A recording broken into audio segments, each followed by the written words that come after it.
Hello, আসসালামু আলাইকুম। Welcome back to my page Mary's kitchen. Biryani recipe হবে আজ। 1 কেজি গরুর গোশ নিয়ে নিলাম,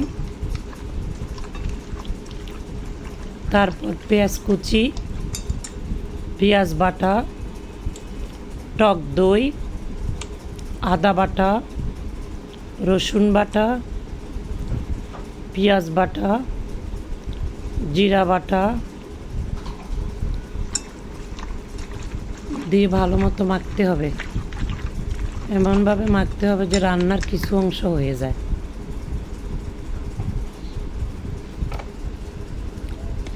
এরপর লাল মরিচের গুঁড়া একটু কম দিতে হবে, যেহেতু কাঁচা মরিচ বাটা দিলাম। আস্ত মরিচ দিচ্ছি,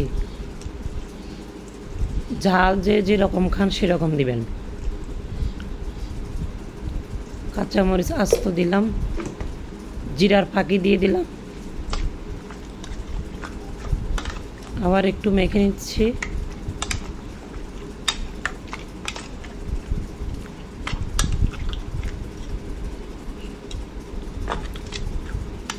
আলু বখরা দিতে হবে,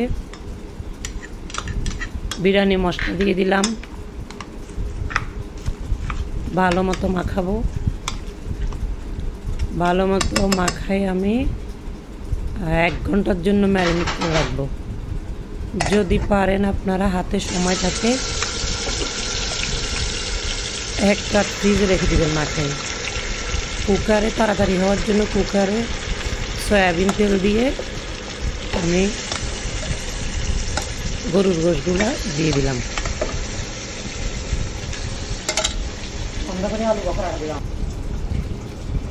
গরুর মাওয়া দিয়ে দিচ্ছি, 4 চামচ মাওয়া দিতে হবে, টেবিল চামচের। মাওয়া ইচ্ছা করলে আপনি ঘরে তৈরি করতে পারেন, আর এটা কিনতে পাওয়া যায় যে কোনো মিষ্টির দোকানে। এবার ঘি দিয়ে আলু আর একটু ফুড কালার দিয়ে মেখে এগুলো ভেজে নিচ্ছি। ভাজা হয়ে গেলে এবার চাল রেডি করব। 1 কেজি গোশে আমি 2 কোটা চাল দিলাম, মানে আধা কেজি। পেঁয়াজটা একটু কালার চেঞ্জ হলে আমি পোলাও চাল দিয়ে দিব। আমি চিনি গুঁড়া চাল দিলাম এখানে, দিয়ে ভাজতে হবে। এখানে বাড়তি কোনো ইনগ্রেডিয়েন্টস তেমন দিব না, বিরিয়ানিতে সব দেওয়া আছে। লং, এলাচ, দারচিনি, তেজপাতা দিলাম, দিয়ে ভাজতে থাকবো। ভাজতে ভাজতে একটু আওয়াজ, শনশন আওয়াজ হলে এর মধ্যে আমি পানি দিয়ে দিব 3.5 কোটো। একটু কম দিচ্ছি, গোশে পানি আছে তাই। ঢেকে দিলাম, গুঁড়ো দুধ গোলায় দিয়ে দিলাম টেস্ট বাড়ানোর জন্য। আর মাওয়া দেওয়া আছে যেহেতু, বেশি আর